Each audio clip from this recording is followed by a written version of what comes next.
No question, you got to get to him early. He settles in, you're in trouble. And I think after we scored those runs, or that run in the second inning, he really bared down, made him mad a little bit. And after that, we didn't have much of a chance, to be honest with you. He was that good, and that guy's going to pitch in the big leagues. He wasn't drafted very high, and pro scouts get that radar gun out, and that hurts a lot of people. But Michael Roth is going to pitch in the big leagues because that guy competes and he can pitch.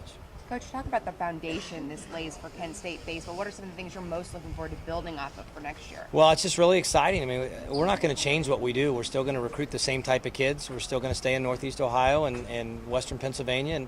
And sure, we might get a kid from here and there every once in a while. We're not going to change our formula, but we're just going to continue to try to get the best kids we possibly can. I think the support of our program is obviously at an all-time high, and we just need to keep that going. We need to take advantage of this momentum, and we're going to do some things to our park this summer, and that's going to do nothing but grow it, and that's what we want to do. The blueprint for us has already been laid down by Wichita State, what they've done in the 80s and through the 90s with their stadium and going to the College World Series. That's who we look up to. That's who we want to try to get our program like and be consistent on the national stage just like they've been.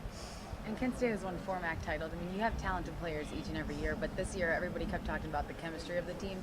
They sort of gelled and bonded better than any team that you've had. That's a testament to coaching, I think, too. But, what made that difference this year?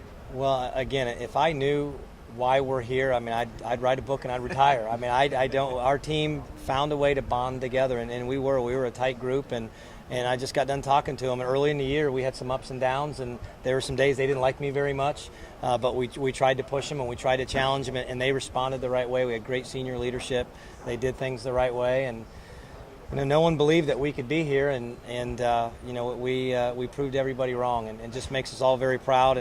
And this team is very tight, and this is by far the favorite team I've ever had, just because of what they've done for us as a coaching staff and us as a university, and they've made us all really proud.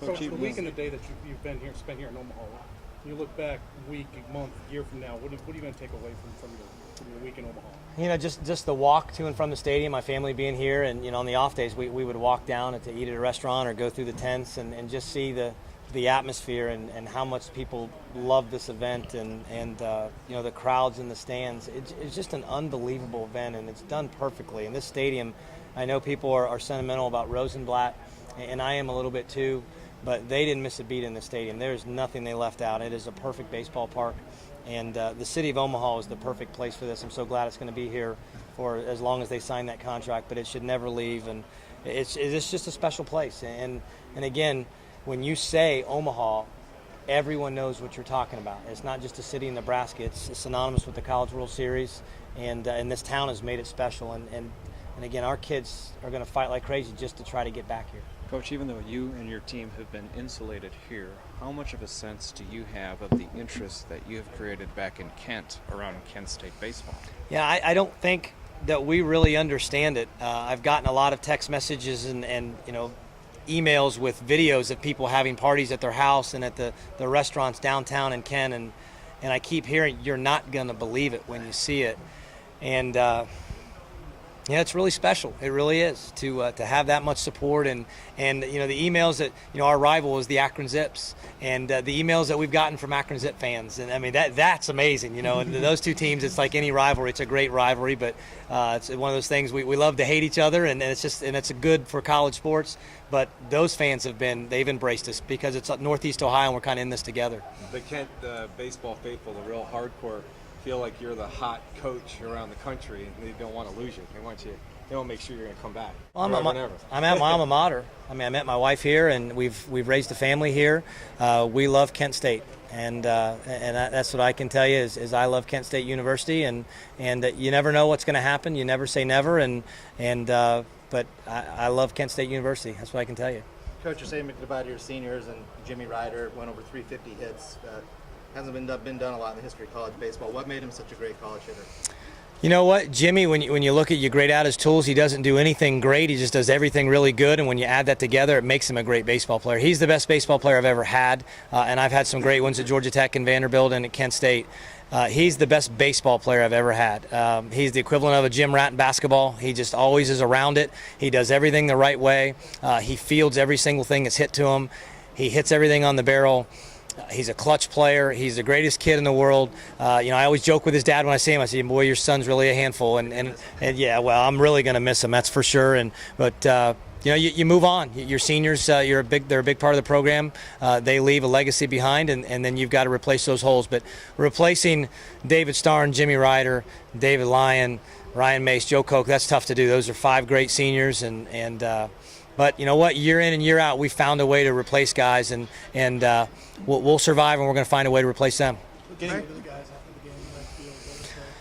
Well, it was tough. I always promised myself when the year's over, I'm not going to choke up. I'm going to get through this, and it took me about 30 seconds before I could say something. But I just said, only one team gets to win their last game, and we were 1 of 5 left standing, and no one expected it, and I'm just really proud of what our guys accomplished. And when no one expects you to do anything and you do it and you overachieve, it's just such a satisfying feeling.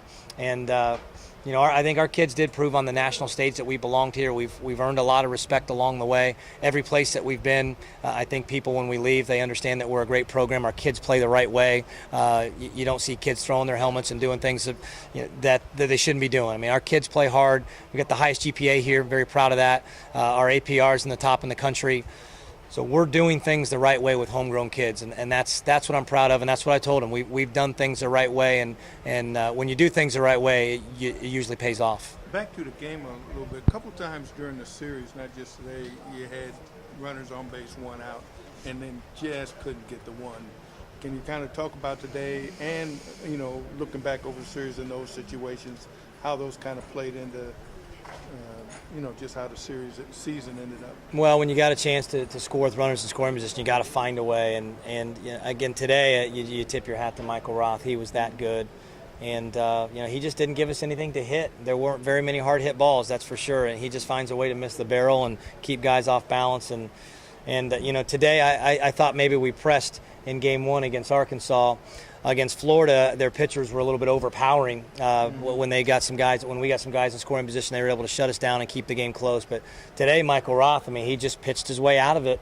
And again, if we're hitting line drives at people, that's one thing. But he was getting some strikeouts and some check swing ground balls, and he did his job as good as he could possibly do it.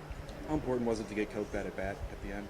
Well, we wanted to win the game. It wasn't just about him getting at bat. He's been a key player for us for the last 2 years, for sure. And I thought he could get on and snuck one through the 6 hole, get on top of the plate, draw a walk, get a hit by pitch, something. He's great in the outfield, but he's a big part of this team, and he's one of the big reasons we're here in that regional. We don't have him, we're probably not here.